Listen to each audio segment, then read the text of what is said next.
ॐ भूर्भुवः स्वः तत्सवितुर्वरेण्यं भर्गो देवस्य धीमहि धियो यो नः प्रचोदयात् ॐ शांति शांति शांति नमस्कार दोस्तों this is my fourth video on the book Final Talks by Annamalai Swami. I start with a question the devotee asks, but still I must keep up with the inquiry.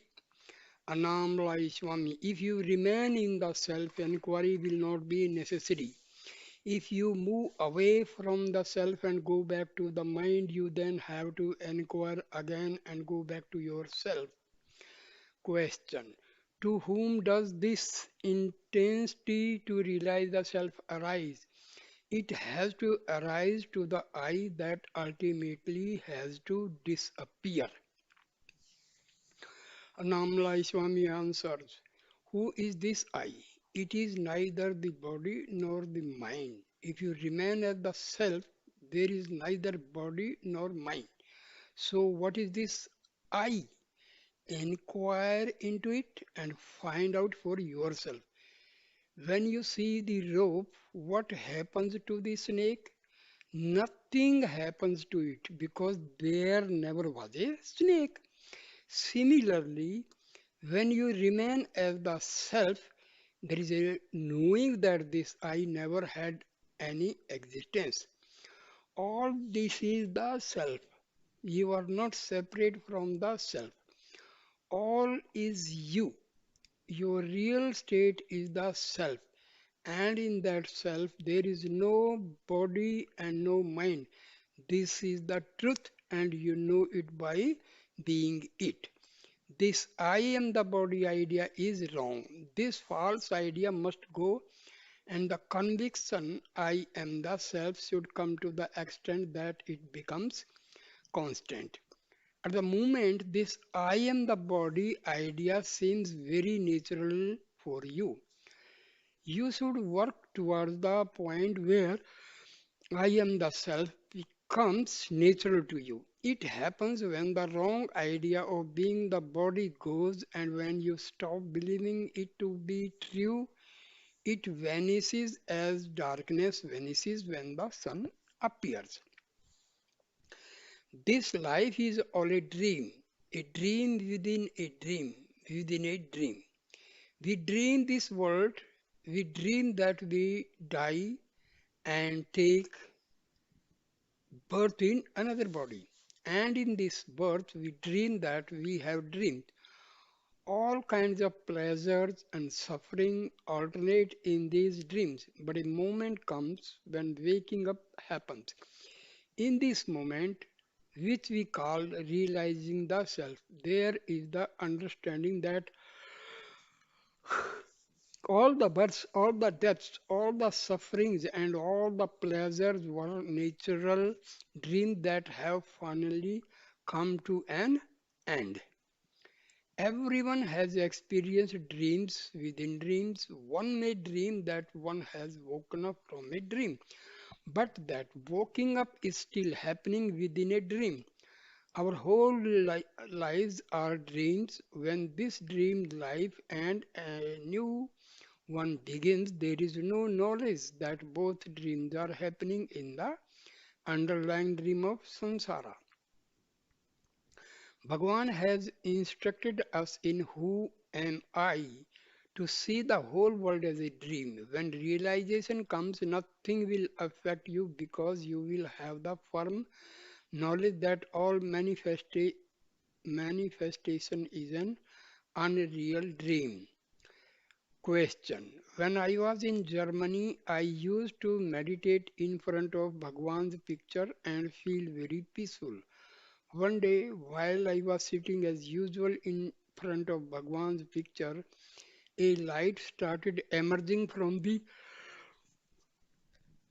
eyes of Bhagwan.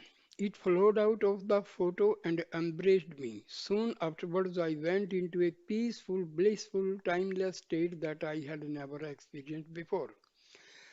I totally forgot about my body, time, and my surroundings. There was only peace and consciousness. That experience made such a deep impression on me, it created a strong yearning in me to regain the experience, but I never got it back. No matter how much I try, I never feel that I am getting any closer to it.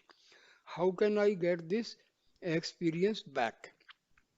Annamalai Swami reply. By constant self inquiry, who had the experience and who lost it? Who has the yearning to regain it? Who has all these thoughts about it? If you follow this approach, you will ultimately realize who you really are. The experience you had did not come from somewhere else, it is already within you. Find out who had the experience. Question. In order to do self inquiry, we have to use the mind, which is mostly troublesome and in reality does not even exist. Why is this? Annamalai Swami replies, the mind that we use for self inquiry is the pure mind, the sattvic mind. By using this sattvic mind, we do self inquiry to remove the impure mind, which is rajas and tamas. If you keep on doing self inquiry with the sattvic mind, ultimately this sattvic mind will be dissolved in the self. Question. Some time ago, I felt very depressed and could not get out of this state. One day, while I was doing Grief Pradakshina, which I do every day, I stopped on Bhagwan's bridge, the parapet wall of a culvert about 4 miles from Ramana, and started meditating on horizontal with closed eyes.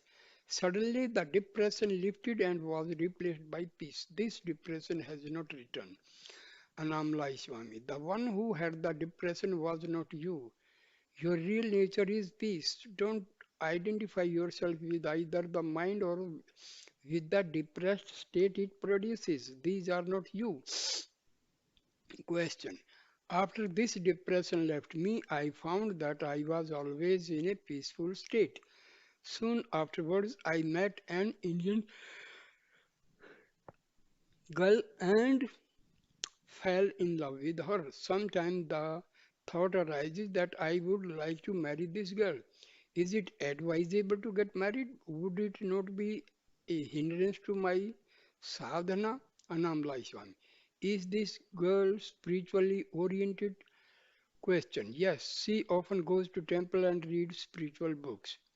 Annamalai Swami. If the partner has progressed spiritually to the same extent that you have, it would be a great help.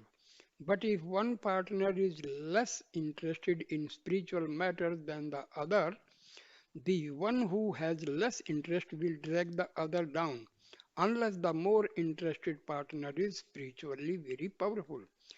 And in such a situation, there would always be quarrels and tension. If both partners have the same spiritual yearnings to realize the self, married life is okay. Otherwise, it is a hindrance. Question. How can we keep our sadhana in the middle of all our daily activities? It is very difficult. Annamalai Swami replies, Ramakrishna was once asked this question, and in reply he gave the example of a child who was playing by spinning round and round. If you do this, you will soon get dizzy and fall over.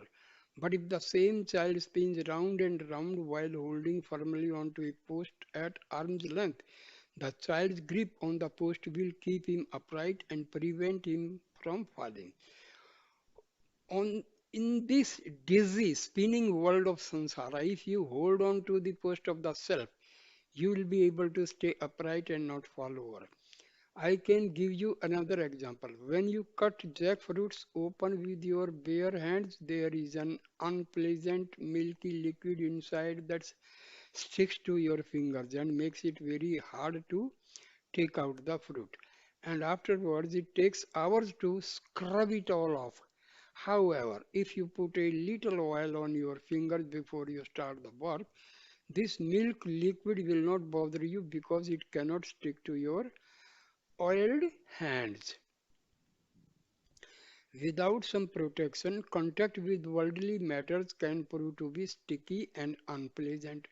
But if you oil yourself with remembrance of the self, you can move smoothly and efficiently through the world without having any of your business affairs stick to you or cause you any trouble or inconvenience.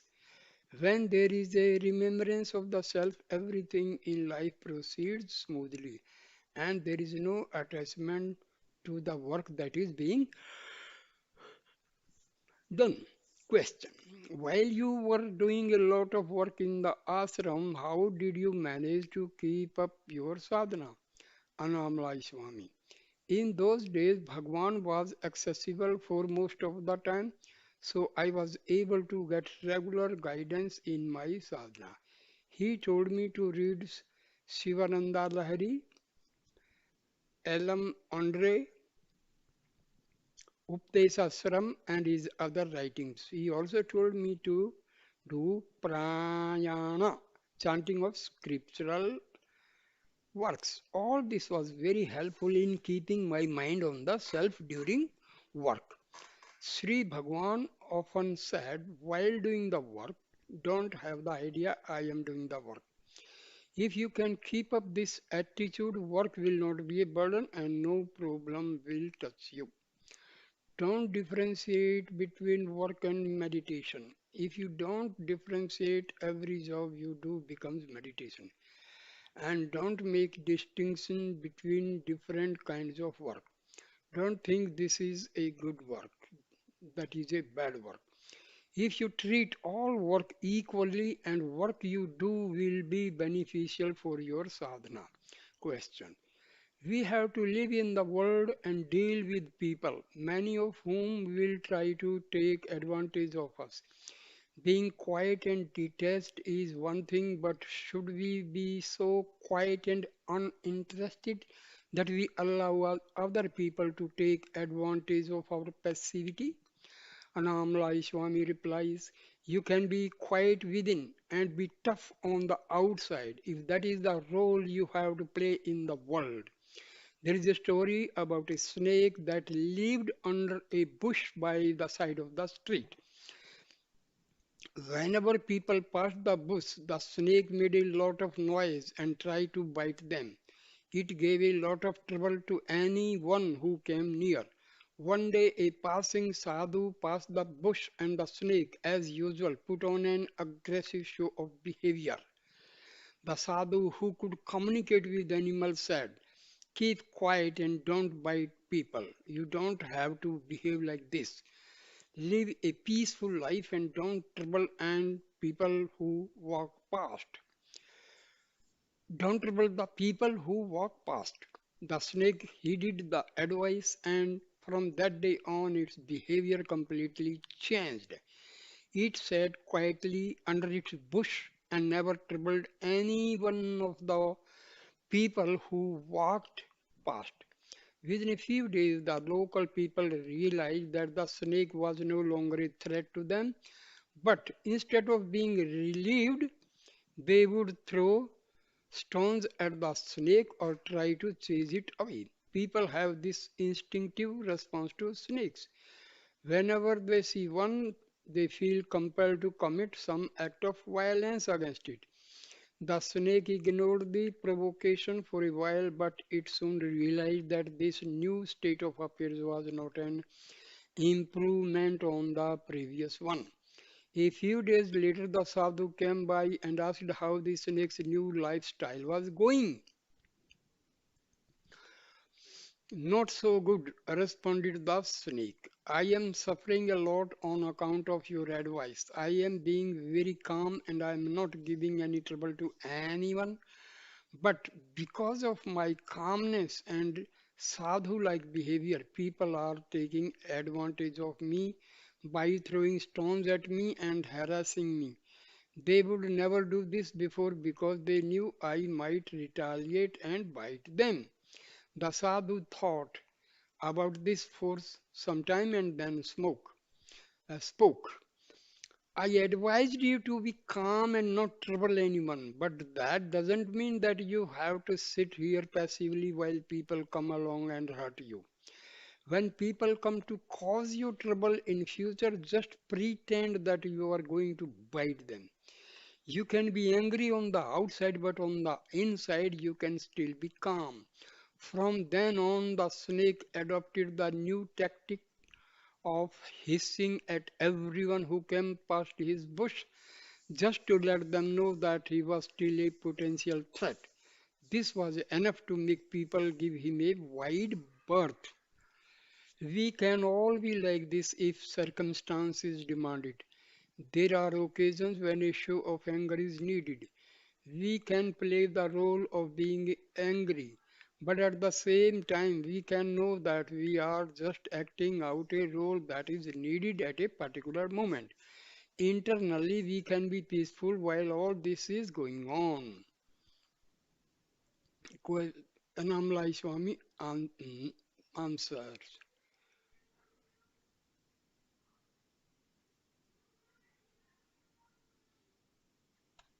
The same reply continues.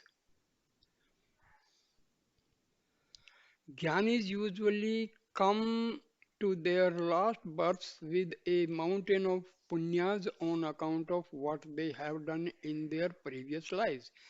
The jnani cannot experience all these punyas himself, but those who come into contact with him can receive them as blessings. The same thing can be said for all the papams that the jnani bring to his final life. A poor man can suddenly become rich if a millionaire takes a liking to him and give him a lot of money. Those who come to a jnani and do selfless service to him find themselves becoming spiritual millionaires when they receive the Jnani's unused punyas. And those who come to abuse and insult the Jnani end up receiving all his unused papams. This is an automatic process. The Jnani does not pick and choose the people who are going to be the recipients of these punyas. This transfer happens automatically.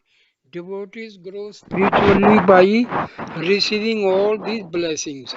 They reach heights that would be difficult or impossible to reach through their own efforts. My own life illustrates this. When I was very young, I stayed alone, doing all kinds of spiritual practice by myself. I doubt that I could have experienced the truth of the self through my own efforts. Fortunately, grace brought me to Bhagwan, and through Bhagwan's grace, I had the opportunity to serve him. My proximity to Bhagwan and the work I did for him made me ready for the truth. I learned this lesson about the necessity of being in the Gyani's presence early on in my time at Ramana. After a few weeks there, I found myself disappointed by the attitude of many of the people I found around Bhagwan. They seemed to be more interested in gossiping than in doing meditation. I knew that Bhagwan was a great man, but I did not feel comfortable living with people whom I thought were not taking the spiritual life very seriously. I decided to leave the ashram and meditate by myself. My attempt to run away was not successful. Bhagwan's grace and power brought me back from Polur, the place I had run away to. As I sat in front of Bhagwan on my first day back, Bhagwan looked at me, and while he was looking, I began to hear the words of one of the verses from Ulladu Narpadu Anubandham resonating in my heart. The supreme state which is praised and which is attained here in this life by clear inquiry, which rises in the heart when association with the sadhu is gained, is impossible to attain by listening to preachers, by studying and learning the meanings of the scriptures by virtuous deeds or by any other means.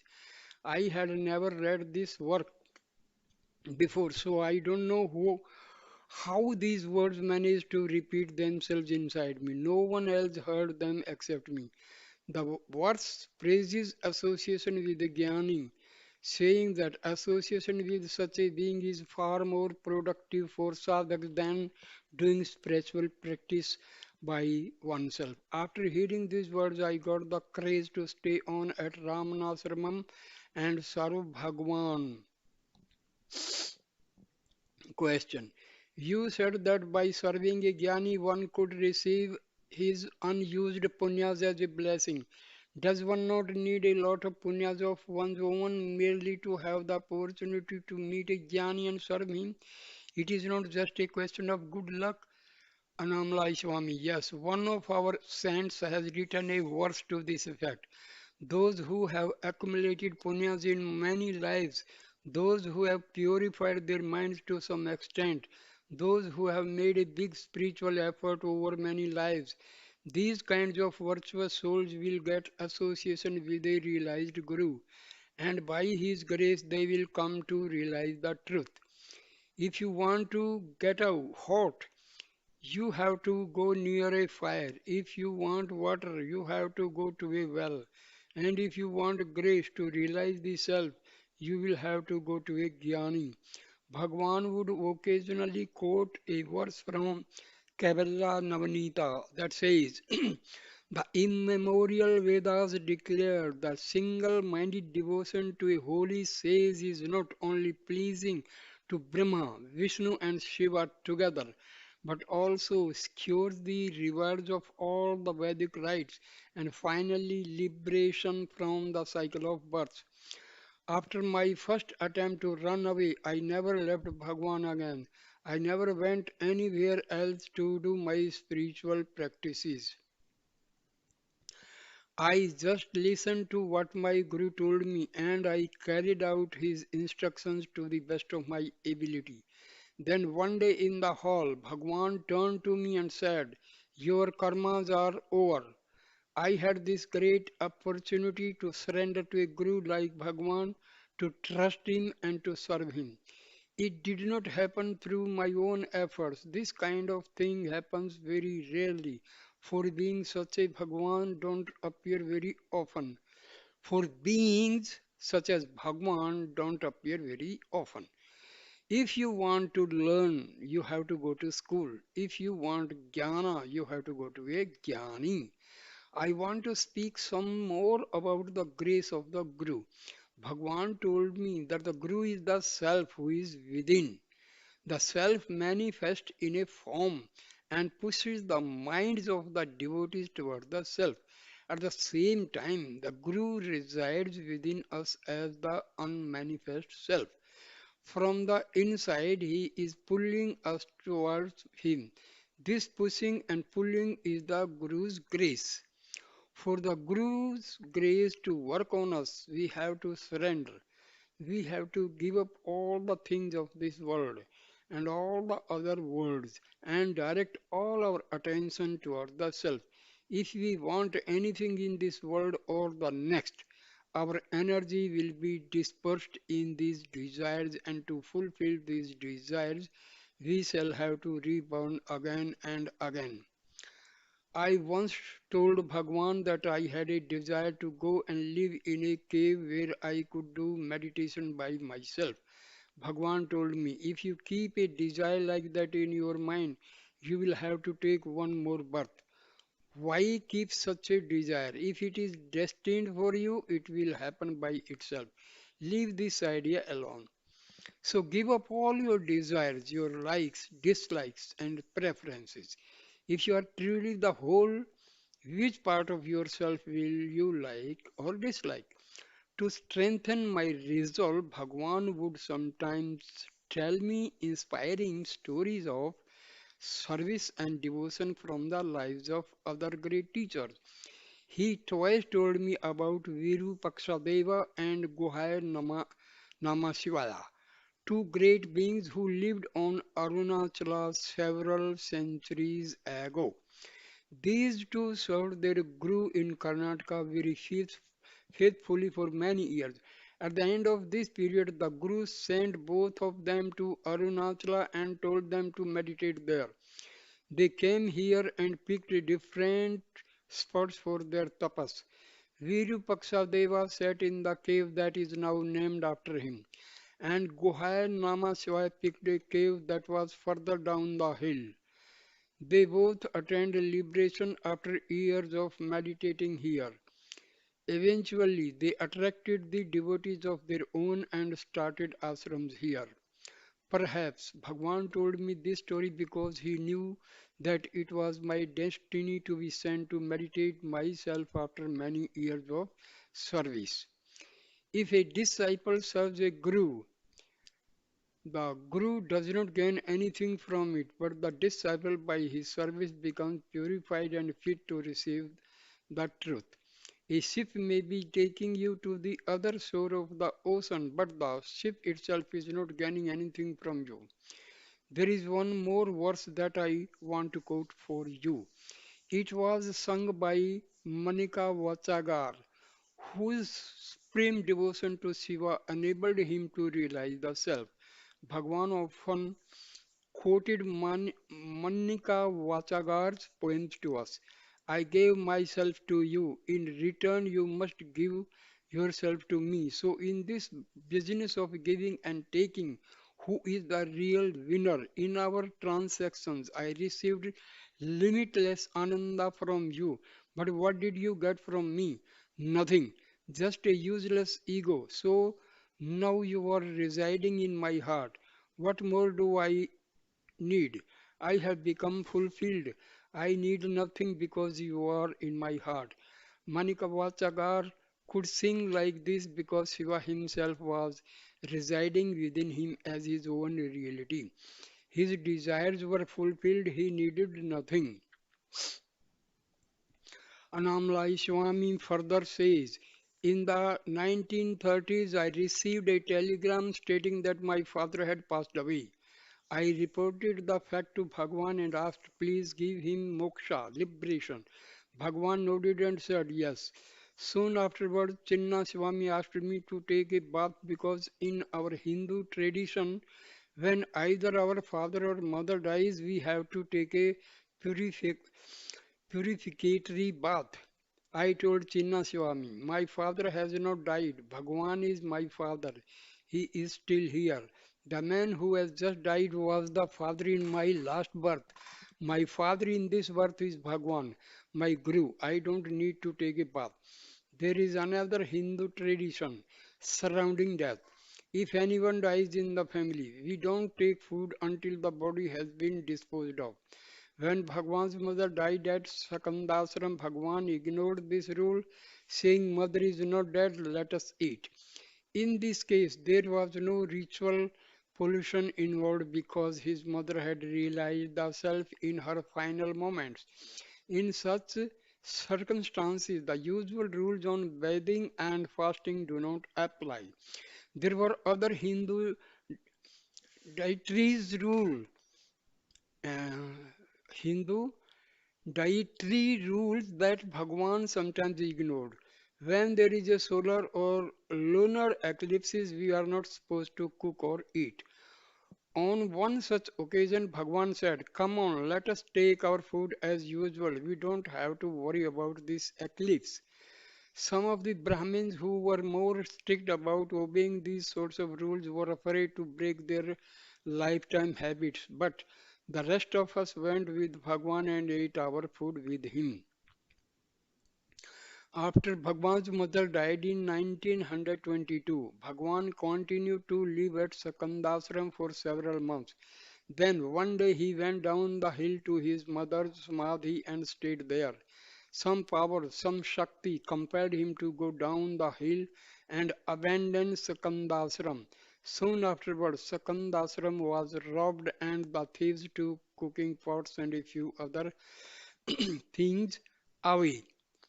Up till then, some of the devotees had been staying at Sakandasram to guard the place and the few things that were left there. But after this step, it was more or less abandoned and everyone moved down the hill and stayed there. Many people came to serve Bhagwan food there, and the items that were lost were soon replaced by donations from the visiting devotees. In the beginning, it was very primitive. Everyone, including Bhagwan, slept outside by a mango tree. The first building was a mud hut with a thatched roof that was erected over the site of Mother Samadhi. I came along a few years later at a time when the ashram was beginning to expand and put up new buildings. All these buildings were erected on the basis of plans that had been done by Bhagwan. In those days, cement was not available and we had to use a mortar made out of lime. I was very sensitive to chemicals in the mixture. I was always getting allergic reactions to them.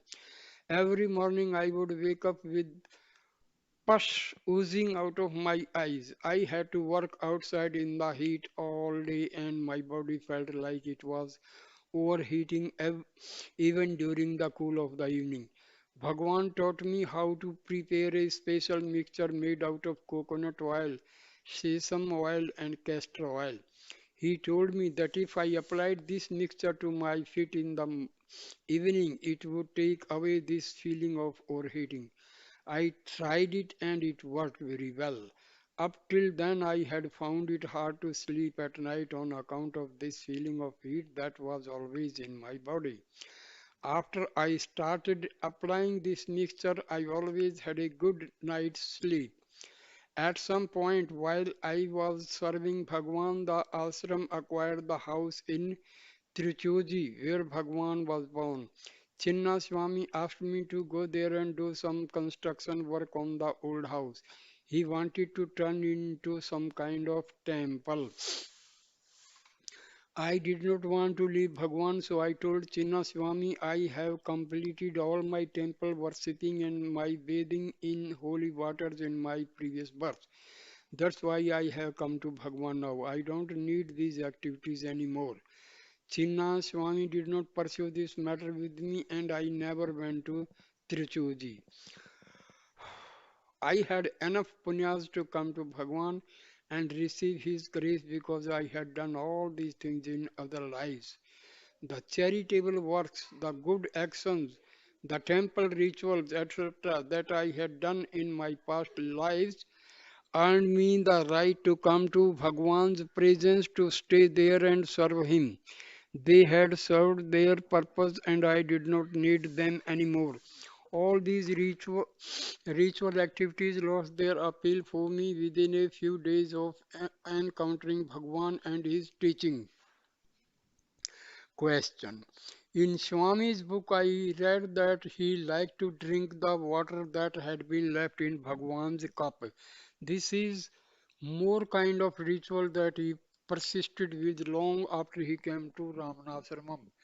Does Swamiji make a distinction between ordinary rituals and accepting leftovers from the group?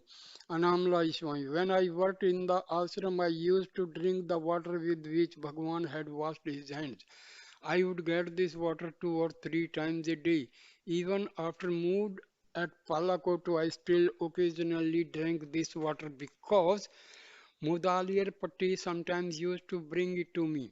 She knew that I liked this water and she knew that I had been accustomed to drinking it. Sundaram translating. I once asked Swamiji why he was so attached to drinking this water. He said that it was on account of a story he had read when he was still living in his village. The story was about a sage called Patinathar who lived with his disciple Badrigiriyar, Badragiriyar in a village called Tiruvidamrudur. Tiruvidamrudur. Annamalai Swami, continuing the story. Every day these two used to give their leftover food to a dog. Sometime later this dog died and took birth as a princess in the household of the king of Banaras. When she grew up, the king wanted to arrange her marriage, but she refused, saying that Instead of marrying, she wanted to see a sage called Pata- Patinadar, who lived in Tiruvidai Marudar. Tiruvidai Marudur. Seeing how determined she was, the king himself agreed to take her to see this man. As soon as she arrived there, Patinathar recognized her and told his disciple that in her previous life she had been the dog that had been given their leftover food. Then Patinathar added, she will become enlightened because she ate that food. The disciple found this whole story hard to believe. How can a dog take birth as a human being? He asked. And how can she get enlightened merely on account of having eaten this food? Patinathar answered, I will show you, and then proceeded to walk to a nearby Shiva temple. The princess and the disciple followed. As they stood together inside the temple, Shiva appeared in front of them in the form of light. The light engulfed both the disciple and the princess and absorbed them into itself. Patinathar was left standing alone. He asked Shiva, I am all alone in this world now. Please tell me how I can also merge with you. Shiva replied, take this bitter tasting sugarcane with you and visit my temple. Each time you visit a temple, taste the sugar cane. If it tastes very sweet there in the temple, you will attain samadhi and become one with me. Patinathar followed these instructions and visited many temples, but during this period, which lasted many years, each time he tasted the sugarcane in these places, it always tasted bitter. Finally, he arrived at Thiruvanantiyar, a small town near Madras. He bit into the sugarcane, and in the moment that its sweet taste touched his tongue, he attained Mahasamadhi and physically disappeared. It was the memory of this story that made me want to drink Bhagwan's leftover water. In 1930s, while I was still serving Bhagwan in the ashram, I developed a severe stomach ache. One of Bhagwan's doctor devotee decided to take me to Madras for a checkup. I was examined there, but the cause of the stomach ache was not found. As I was about to return to the ashram, I remembered the story of Pattinathar and decided to visit the temple at Truvantiyar on my way home. I had heard from other people that when Pattinathar dematerialized in the temple, he left a Shiva lingam behind. When I went to pay homage to him in his Samadhi temple, I saw that this lingam was still there. Question. During deep meditation, peace is there all the time, but there is still a feeling that peace is something that can come and go. I know that this is just an idea, but I want to eliminate this idea and have the direct experience of the peace that never comes and goes. Bhagwan says, you are always the self. It is just your notion that you are not the self that has to be got rid of. How does this happen? Annamalai Swami. The self is peace and happiness. Realizing peace and happiness within you is the true realization of the self. You cannot distinguish between peace, happiness, and the self. They are not separate aspects. You have this idea that peace and happiness is within you. So you make some effort to find it there, but at the moment it is still only an idea for you. So ask yourself, to whom does this idea come? Who has this idea? You must pursue this line if you want to have the idea replaced by the experience. Peace is not an idea, nor is it something that comes and goes. We are always that, so remain as that. You have no birth and no death, no bondage and no freedom. It is perpetual peace and it is free from all ideas. The I am the body idea is what is concealing it. This is what has to go. Question. So, the notion of being the body and the mind comes back and covers the experience. Annamalai Swami. Yes, yes. This idea, I am the body, is not there during sleep. Everyone enjoys sleeping, and the reason we enjoy it is because there are no thoughts there. It is the thoughts that arise subsequently that cause us all our trouble.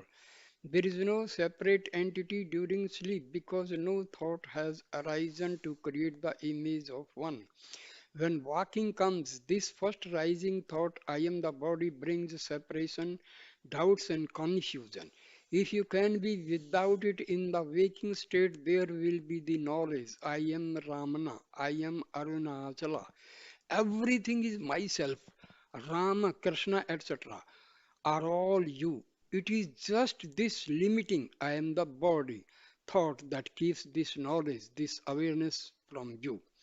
In the waking state, the jnani has no limiting thoughts, no ego that identifies with a name and a form. His state is crystal clear. Ramana Bhagwan had no ego, no limiting thoughts, which is why he knew himself to be this peace, this happiness. Question. How can we avoid getting attached to the form of the Guru, to his personality, and to the place where the Guru lives? Annamalai Swami. If you completely avoid attachment to your body and mind, then all other attachments will vanish. Identify with that which is neither body nor mind, and all your attachments will go. You can only put your attention on one thing at a time. While it is on the mind or the body, it cannot be on the self. Conversely, if you put attention on the self and become absorbed in it, there will be no awareness of mind and body. Even night, every night during sleep, you let go of your attachment to both the body and the mind, and the result is silence, peace, and an absence of duality. You can have this silence, this peace, and this absence of duality in the waking state by not relieving the rising thoughts that create duality for you. Resist limiting thoughts. Replace them with the thoughts such as all is myself, everything is myself, all animals, all things are myself. What you think, you become. If you understand and experience that everything is yourself, how can you have likes and dislikes? If everything is you, there will be no desire to avoid anything, no impulse to discriminate in favor of anything. If you want to discriminate at all, avoid bad company and bad thoughts. At night, when you suddenly start to experience the cold, you pull a blanket over yourself. Pull the blanket of discrimination over yourself when you feel that there is a possibility of bad company and bad thoughts dragging you down.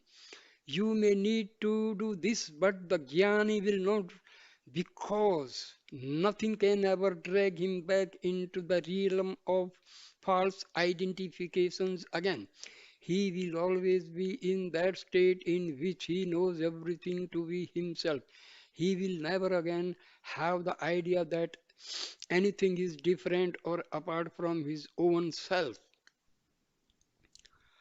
Annamalai Swami continuing, Bhagwan watched me very closely in the years that I served him in the ashram. One time I went to the mother's temple where many people were talking about worldly matters.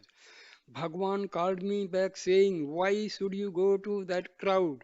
Don't go to crowded places. If you move with the crowd, their vasanas will infect you. Bhagwan always encouraged me to live a solitary life and not mix with other people. That was the path he picked for me. Other people got different and advice that was equally good for them. But while he actively discouraged me from socializing, he also discouraged me from sitting quietly and meditating during the years that I was working in the ashram. In this period of my life, if Bhagwan saw me sitting with my eyes closed, he would call out to me and give me some work to do. On one of these occasions, he told me, "Don't sit and meditate, it will be enough if you don't forget that you are the self. Keep this in your mind all the time while you are working. This sadhana will be enough for you." The real sadhana is not to forget the self. It is not sitting quietly with one's eye closed. You are always the self. Just don't forget it. Bhagwan's way does not create a war between the mind and the body. He does not make people sit down and fight the mind with closed eyes. Usually, when you sit in meditation, you are struggling to achieve something, fighting to gain control over the mind. But Bhagwan did not advise us to engage in this kind of fight. He told us that there is no need to engage in a war against the mind because mind does not have any real fundamental existence. This mind, he said, is nothing but a shadow. He advised me to be continuously aware of the self while I did the ordinary things of everyday life, and in my case, this was enough. If you understand the self and be that self, everything will appear to you as your own self. No problems will ever come to you while you have this vision, because you are all and all is the self. Choices about liking or disliking will not arise. If you put on green tinted glasses, everything you see will appear to be green. If you adopt the vision of the self, everything that is seen will be the self and self alone. So these were Bhagwan's teachings for me. If you want to understand the self, no formal sadhana is required. You are always the self. Be aware of the self while you are working. Convince yourself that you are the self and not the body or the mind, and always avoid the thought, "I am not the self." Avoid thoughts that limit you, thoughts that make you believe that you are not the self. I once asked Bhagwan, "You are at the top of the hill. You have reached the summit of spiritual life, whereas I am still at the bottom of the hill. Please help me to reach the summit." Bhagwan answered, "It will be enough if you give up the thought I am at the bottom of the hill. If you can do this, there will be no difference between us. It is just your thoughts that are convincing you that I am at the top and you are at the bottom. If you can give up this difference, you will be fine." Don't adopt attitudes such as these that automatically assume that you are limited or inferior in any way. On another occasion, I asked Bhagwan, "Nowadays, many people are crossing big oceans by plane in very short periods of time. I would like Bhagwan to find us a good device, a jnana airplane that can speedily transport us to moksha." This time Bhagwan replied, "We are both traveling in a Jnana airplane, but you don't understand this."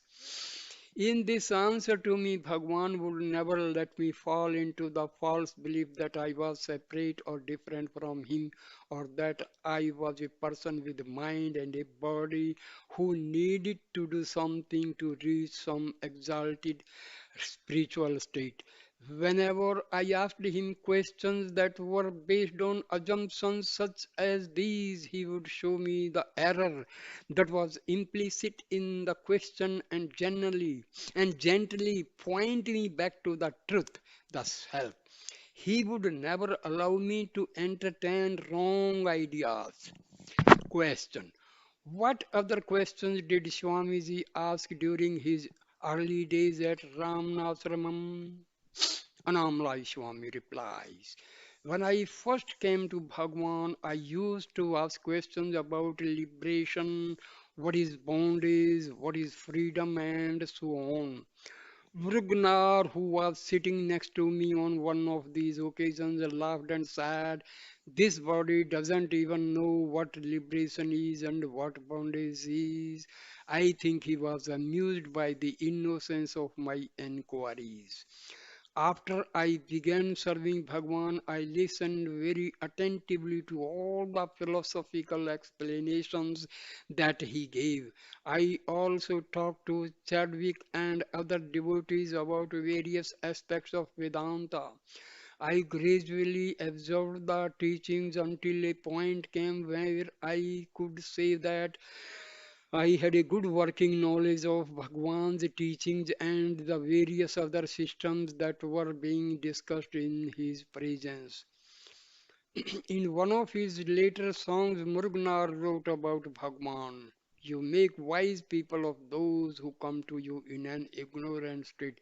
This is the grace of Ramana. I always felt that this was a reference to me. It was not easy in the beginning when I first came to the ashram. I was so forgetful. I rarely remembered anything that Bhagwan said because I was so forgetful. I used to keep a paper and pencil and write down whatever Bhagwan was saying. I felt that my forgetfulness was a hindrance to observing Bhagwan's teaching. So one day I approached him and said, "Bhagwan, my memory is very bad. Could you please bless me with a good one?" Bhagwan looked into my eyes for a few minutes without saying anything. From that day on, my memory became very clear and sharp, so much so I gave up carrying my pencil and paper. A woman on a pilgrimage stopped off to visit Annamalai Swami and asked for his blessings and advice. Annamalai Swami reacts. Don't forget yourself wherever you go. If you can manage this, you will not need anything else. A student once came to Bhagwan and told him that he wanted to go for further education. Bhagwan told him, "This education is good for you. Study more, but at the same time, study the person who is studying. Study yourself." One of the old Siddhas, Tamil poet saints who lived about 1000 years ago, composed a song. I yearned for and searched for the truth. I ran everywhere looking for it. I wasted my life, my time, and my energy looking everywhere for this truth. So much time was wasted in this pursuit. I have grown old and am about to die, but finally I have understood that the truth light is within myself. You are going to different places on a pilgrimage, but what you are really looking for is yourself. You cannot achieve success in this by going on external searches because you yourself are the one that is being looked for. Your real nature is peace. Forgetting this, you have lost your peace and you are searching in the outside worlds where there is no peace to be found. This is the teaching of Bhagwan, my Guru. I am passing it on to you. You must understand who you are and what you are, and then you must remain as that. If you can manage this, this itself will suffice. Right now, you are under the impression that you are your body and your mind, but the truth is you are the self. Let go of the I that you imagine yourself to be and catch hold of the real I that is the self. What do you hope to gain from your pilgrimage from going here and there in an external journey? You are holding on to the idea that you are your body and your mind. Having assumed this, you are now looking for an external God so that you can worship Him. Though such worship may be beneficial, it will not take you beyond the realm of the mind. While you hold on to the idea that you are a person inside a body, whatever you see will be a manifestation of your own mind. You cannot transcend the mind by worshipping your own external projections. All these external appearances that you see in front of you are Maya. They have no fundamental abiding reality. To find the self, to find what is true and real, you have to look inside yourself. You have to find the source, the place where all these mental projections arise. You are looking for satisfaction in the outside world because you think that all these objects you see in front of you are real, they are not. The reality is the substratum in which they all appear. This is what you should be seeking instead of looking for external gods in the different pilgrimage places. An elephant is made out of wood. If we see it as wood, it is wood. But if we get caught up in the name and form, we will see only an elephant and forget that it is underlying nature is wood. All is your own self. This form is different, that form is different, this is more powerful, this is worse. These are all judgments you make when you see separate objects instead of having the true vision that all is an undifferentiated oneness. There may be different varieties of light bulbs, but the current that activates and sustains them is the same. You must learn to become one with this activating current and unmanifest self, and not get caught up in all the names and forms that appear in it. Here is another verse from one of the Siddhas. Because of your ego, you are going to the forest to look for spiritual light. You are looking for this darshan of light in Badrinath and other Himalayan pilgrimage places. These things are the illusion of the mind. They depend on the states of the mind and the functioning of the mind. That which you are searching for is within yourself.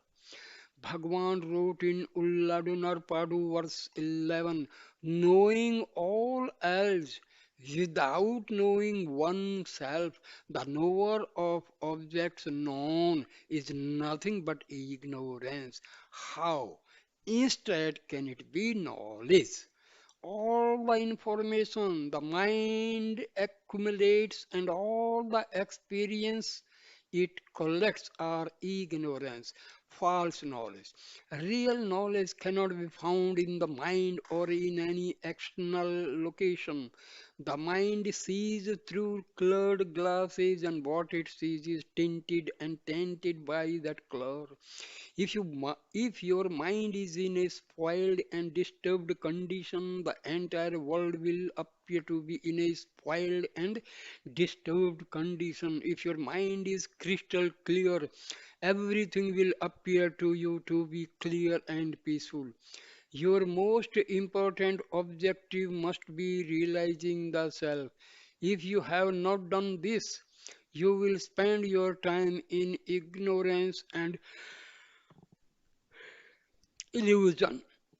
You, your mind, this world, they are all Maya. Don't become a slave to this Maya.